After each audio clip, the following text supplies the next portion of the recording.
안녕하세요, 달술입니다. 오늘은 상당히 재미있는 경매 사건을 보여드리려고 합니다. 재미있으면서도 꼭 알아야 하는 부분도 있기 때문에 집중해서 보신다면 분명 도움이 될 거라고 생각합니다. 바로 들어가 볼게요. 인천에 위치한 2억 원 상당의 아파트입니다. 이미 낙찰은 되었습니다.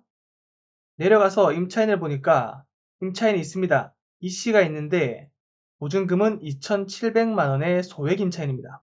보통 보증금을 700만 원 단위로 끊지 않는데 어떤 이유에서 이런 보증금을 설정하게 된 것인지 조금 있으면 알게 되실 겁니다.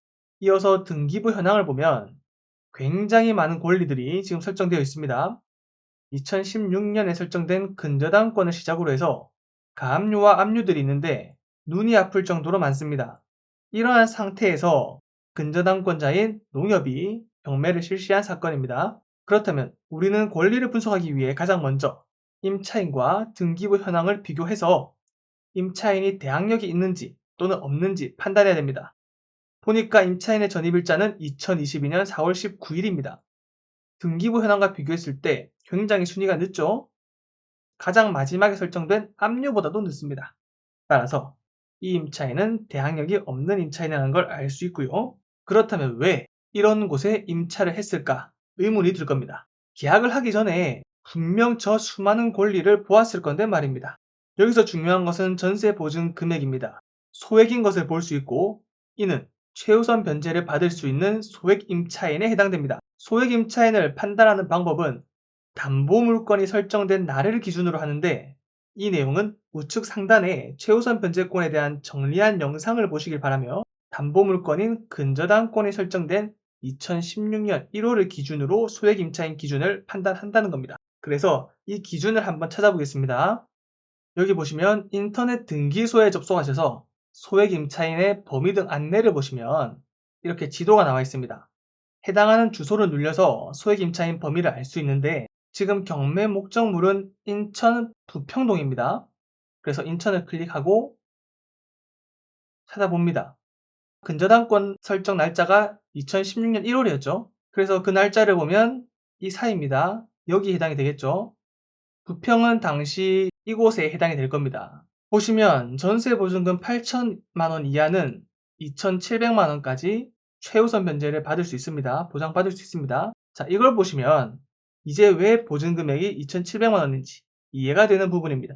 그렇다 할지라도 상당히 놀라울 수밖에 없습니다. 다시 경매지로 돌아와서 이 임차인은 계약할 당시에 이 수많은 권리를 보고 아마 이런 생각을 했을 겁니다. 보증금을 최우선 변제 금액에 맞춰서 계약을 하면 어차피 나중에 경매에 넘어간다 하더라도 전액 배당이 될 거야. 하지만 이렇게 알고 있었을지라도 실제로 행하기는 굉장히 힘든 부분입니다. 그렇지만 분명 이점이 되는 부분은 확실하게 있습니다. 어떤 부분인지 살펴볼게요. 자, 여기 보시면 해당 부동산의 실거래가 내역입니다. 67A 보시면 2,700만원 전세 있죠? 이게 지금 임차인입니다. 다른 곳들을 보면 거래량이 많지는 않아요. 거의 없습니다. 그렇지만 전세가가 1억 6천만 원 정도 되는 걸 볼 수 있죠. 하지만 이 임차인은 2,700만 원에 들어올 수 있었고 여기 경매지를 보시면 낙찰이 된 이후에 배당 종결이 언제 되었냐? 2023년 5월 25일에 배당이 종결됐습니다. 전입을 2022년 4월 19일에 했으니까 배당을 받기까지 1년 조금 넘는 시간이 걸렸네요. 그 1년 동안 굉장히 낮은 전세 보증금으로 거주를 하면서 확실하게 배당까지 받아갔으니 이거는 간이 크다고 해야 할지 대단하다 해야 될지 모르겠습니다. 하지만 이 경우가 솔직히 흔치 않은 것이 사실이기에 여기서 끝내지 않고 조금 더 생각해 볼 필요가 있습니다.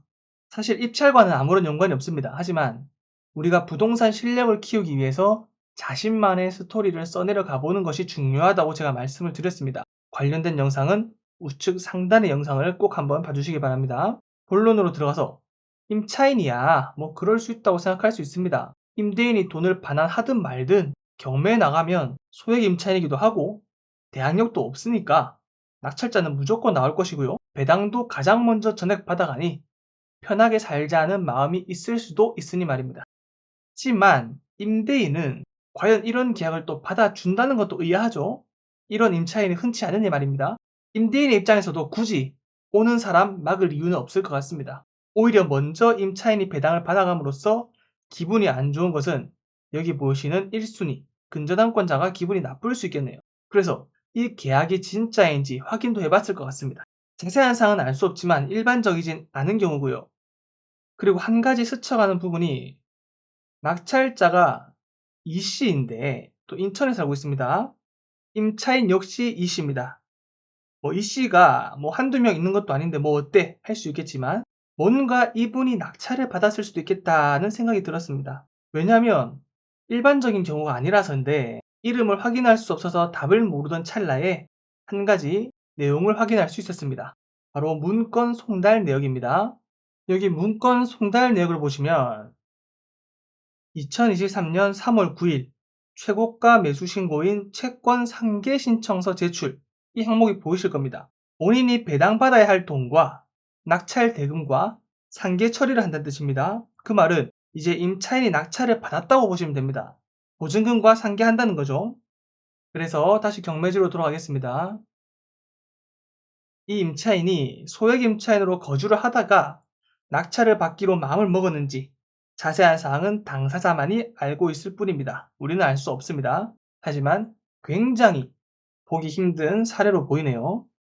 여기서 제가 이런 스토리만을 말씀드리고 싶은 것이 아니라 중요한 것은 무엇이냐면, 만약에 선순위 권리가 있는 곳에 전세를 들어갈 경우 선순위 권리를 말소하는 것이 가장 좋지만, 그렇지 못할 경우에는 계약을 하면 안 되겠지만 부득이하게 해야 될 경우에는 이런 사례와 같이 최우선 변제권으로 인해 전액 변제받을 수 있는 범위 내에서 보증금을 맞춰서 계약을 하시길 바라며 오늘 영상을 마치도록 하겠습니다.